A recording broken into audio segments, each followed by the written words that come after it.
আমাদের সবাইকে বোঝাতে চাইছেন যে উনি আমাদের পাশে আছেন, কিন্তু প্রমাণ তো উনি স্বাস্থ্যমন্ত্রী, উনি পুলিশ মন্ত্রী, ওনার সহমতি সব কিছু সম্ভব, ওনার পারমিশন ছাড়া তো কোনো মতো হতে পারে না। স্বাস্থ্য দপ্তরে কেলেঙ্কারি, এরকম নারী ধর্ষণ, চিকিৎসা ক্ষেত্রে যাই ডাক্তার চিকিৎসা করতে আসছে তাকে যদি খুন হয়ে বাড়ি ফিরতে হয় তাহলে চিকিৎসা করবে কে?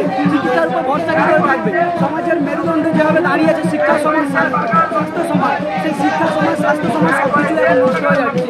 মুখ্যমন্ত্রী অনেকভাবে বাইরে থেকে বলছেন যে আমরা তোমাদের পাশে আছি, উনি লাইভ স্ট্রিমিং করবেন, আমাদের প্রশ্নের উত্তর দেবেন, ডাক্তারদের প্রশ্নের উত্তর দেবেন, সমস্ত সমস্যার সমাধানের উনি জটিল সব কিছু খুলে বলবেন, কিন্তু উনি সব কিছু মানুষকে বোঝানোর জন্য বলছেন। উনি কোনো রকমের প্রহসনে যাচ্ছেন না, উনি কোনো রকমের সমাধানের কোনো কথা বলছেন না।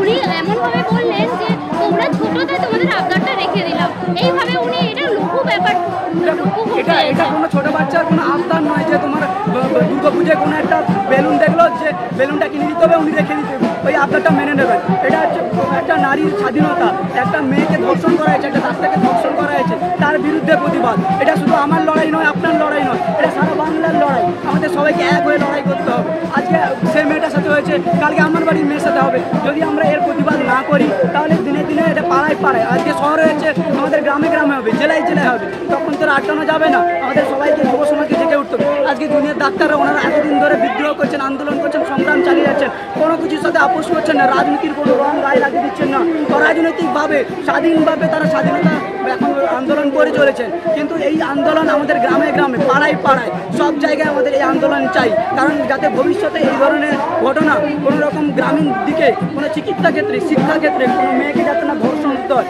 কাজের সময় দীর্ঘ টানা ডিউটি করেও তাকে যাতে ধর্ষিত না হতে হয়, ধর্ষণের পরেও যাতে তাকে সুবিচার পেতে হয়, সেই ব্যবস্থা আমাদের করতে হবে। সেই ব্যবস্থার জন্য আজকের লড়াই। আমাদের এই লড়াইতে যারা এগিয়ে এসছেন তারা মেরুদণ্ড সোজা রেখে, চোখে চোখ রেখে, চোখে আঙুল দিয়ে বুঝিয়ে দিতে চাইছেন যে মেরুদণ্ড সোজা আছে, মেরুদণ্ড কোনো কিছুর জন্য আপোষ করছে না।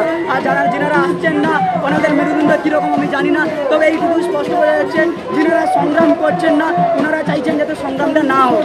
ঠিক আছে, এটাই বলেন।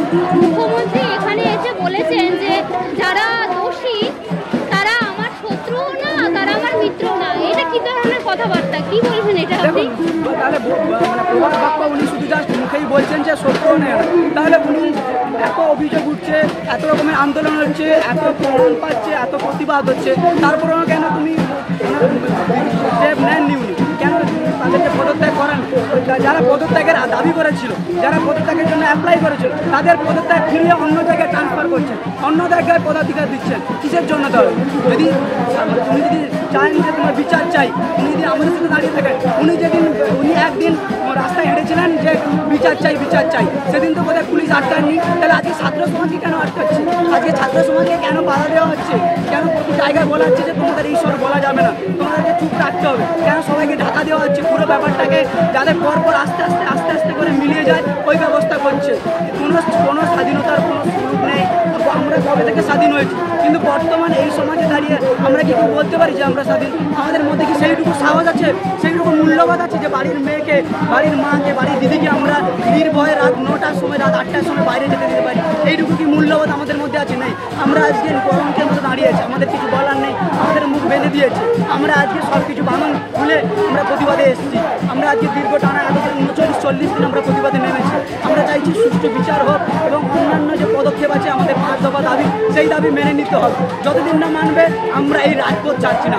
অভয় আর ভয় নেই, আমরা এই রাজপথ ছাড়ছি।